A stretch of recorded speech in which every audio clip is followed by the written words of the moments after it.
আল্লাহ পাক রব্বুল আলামিন বলেন, কুতিলাল ইনসানু মা আকফারা মিন আইয়ি শাইইন খালাকা মিন নুতফাতিন খালাকাহু ফাকদ্দারা।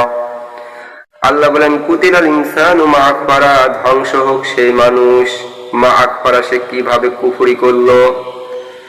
মিন আইয়ি শাইইন খালাকা, তিনি তাকে কোন জিনিস থেকে তিনি তাকে সৃজন করলেন তথা সৃষ্টি করলেন।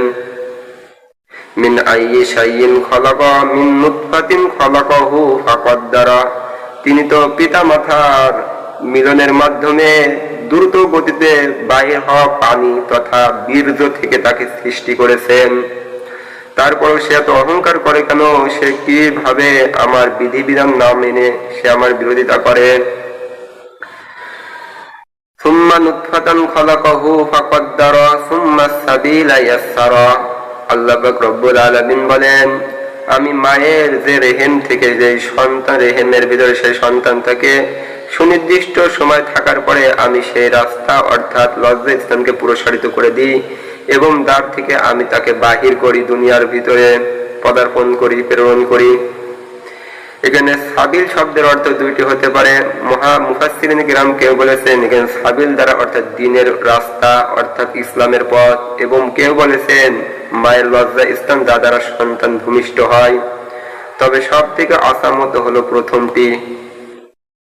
কাল্লা লাম্মা ইয়াকজি মা আমারা, আল্লাহ বলেন কখনো নাই, মানুষ আমার বিরোধিতা করে চলে। কাল্লা লাম্মা ইয়াকজি আমারা ফালইয়ানজুরিল ইনসানু ইলা তামিহি আন্না সাবাবনাল মা'a সাব্বা সুম্মা শাকাকনাল আরদা শাক্কা ফাআমবাতনা ফিহা হাব্বা ওয়া ইনাবা ওয়া কদবা ওয়া যাইতুনা ওয়া নাখলা وحدائق غلبا وفاكهة وأبا متاعا لكم ولأنعامكم فإذا جاءت الصاخة।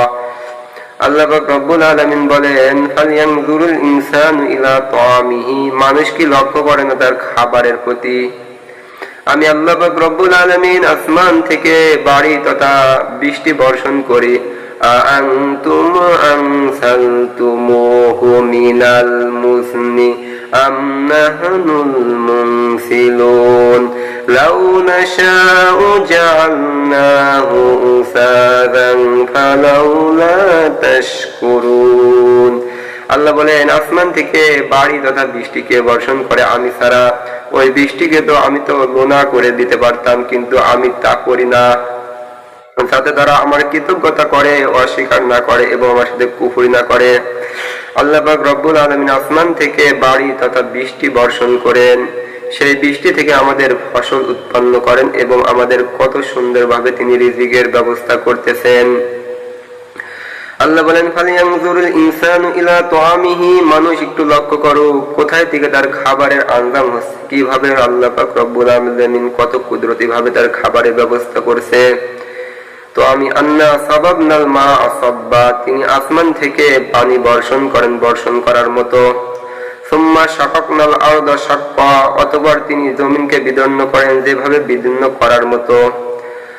فأنبتنا فيها حبا وعنبا وقضبا وزيتونا ونخلا وحدائق غلبا, এবং জমিন থেকে বিভিন্ন রকমের ফল ফলাদি তাদের জন্য তিনি উৎপন্ন করছেন তার বান্দাদেরকে সুন্দর রিজিক দান করার জন্য। যেমন তিনি জমিন থেকে খেজুর, আঙ্গুর এবং বিভিন্ন রকমের উদ্ভিদ তথা ফল ফলাদি তিনি তাদেরকে আরোহণ করার জন্য দুনিয়ার জমিনে তিনি বাড়ির মাধ্যমে বৃষ্টির মাধ্যমে তিনি বর্ষণ করে এগুলোকে তাদের রিজিক হিসাবে মনোনীত করেছেন। তারপরেও তারা কেন ঈমান আনতেছে না? আল্লাহ পাক রব্বুল আলামিন বলেন, বান্দা আমার রিজিক তথা আমার নিয়ামত ভোগ করবে, কারণ এই দুনিয়াতে সব থেকে আমি বেশি রিজিক দানকারী, আমি ছাড়া আর কেউ কাউকে রিজিক দেন না। আল্লাহ পাক রব্বুল আলামিন বলেন, ওয়ামা মিন দাব্বাতিন ফিল আরদি ইল্লা আলাল্লাহি রিজকুহা। আল্লাহ পাক রব্বুল আলামিন সূরা হুদের মধ্যে সুস্পষ্টভাবে জানিয়ে দিয়েছেন, আসমান এবং জমিনের মধ্যে এমন কোন প্রাণী নেই যার রিজিকের দায়িত্ব আমি গ্রহণ করিনি। আল্লাহ পাক রব্বুল আলামিন আমাদেরকে কত সুন্দরভাবে রিজিক দান করতেছেন, তাই আমাদের সদা সর্বদা তার রিজিকের কৃতজ্ঞতা করতে হবে এবং তার নিয়ামতের শুকরিয়া আদায় করতে হবে। এখন আমি আপনি কিভাবে এই নিয়ামতের শুকরিয়া আদায় করব? আল্লাহ পাক রব্বুল আলামিন আমার আপনার উপরে তার বিধিবিধান দিয়েছেন, তথা নামাজ পড়া, রোজা রাখা, হজ করা, যাকাত দেওয়া এবং মানুষের সাথে ভালো ব্যবহার করা, এগুলো আমি আপনি করতে হবে। রাসূল করিম সাল্লাল্লাহু আলাইহি ওয়াসাল্লাম বলেন, আল মুসলিমু মান সালিমাল মুসলিমুনা মিন লিসানি ওয়া ইয়াদিহি ওয়াল মুহাজিরুনা মান হাজারা মা নাহা আনহু। প্রকৃত মুসলমান তো সেই ব্যক্তি যে ব্যক্তির হাত এবং মুখ থেকে অপর মুসলমান ভাই নিরাপদ থাকবে। আর প্রকৃত মুজাহিদ ওই ব্যক্তি যা আল্লাহ পাক রব্বুল আলামিন তাকে আদেশ করেছেন তা যথাযথভাবে মানবেন এবং যা থেকে বিরত থাকতে বলেছেন তা থেকে বিরত থাকবে। অর্থাৎ আল্লাহ পাকের বিধান মানা হবে। আমি আপনি মুসলমান হতে পারলেন, মুসলমান হওয়ার জন্য আমার সমস্ত কাজকর্ম আল্লাহ পাক রব্বুল আলামিন সন্তুষ্ট হবে এমন ভাবে করতে হবে এবং রাসূল করিম সাল্লাল্লাহু আলাইহি সাল্লামের নীতি পদ্ধতি অনুযায়ী করতে হবে। রাসূল করিম সাল্লাল্লাহু আলাইহি সাল্লাম কিভাবে তার জীবনকে পরিচালনা করেছে সেভাবে আমিও আপনি আমার জীবনকে পরিচালনা করব। আল্লাহ পাক রব্বুল আলামিন বলেন, মা আতাকুমুর রাসূলু ফাখুযু ওয়া মা নাহাকুম আনহু ফান্তাহু। আল্লাহ এবং তার রাসূল সেভাবে তোমাদেরকে যা দিয়েছেন তা গ্রহণ করো, আর যা থেকে তোমাদেরকে বিরত থাকতে বলেছে তা থেকে তোমরা বিরত থাকো। আল্লাহ পাক রব্বুল আলামিন অপর জায়গায় বলেন, ওয়াতিউল্লাহ ওয়া আতিউর রাসূল ওয়া উলিল আমরি মিনকুম। তোমরা অনুসরণ করো আল্লাহকে এবং তোমরা অনুসরণ করো, আনুগত্য করো রাসূল করিম সাল্লাল্লাহু আলাইহি ওয়াসাল্লামকে। ভাই বন্ধুগণ, যে কথা বলতেছিলাম, আমি আপনি যদি সঠিকভাবে নিয়ামতের শুকরিয়া আদায় করতে হয় তাহলে আল্লাহ পাক রব্বুল আলামিনের বিধিবিধান মোতাবেক আমার আপনার চলতে হবে এবং জীবন যাপন করতে হবে। আর এই জীবন যাপন করার একমাত্র মাধ্যম হবে আল্লাহর বিধিবিধান জানার জন্য এবং মানার জন্য আমাকে আপনাকে কোরআনের যে বিধিবিধান আছে এগুলো মেনে চলতে হবে, অর্থাৎ জীবন যাপন করতে হবে, পরিচালনা করতে হবে।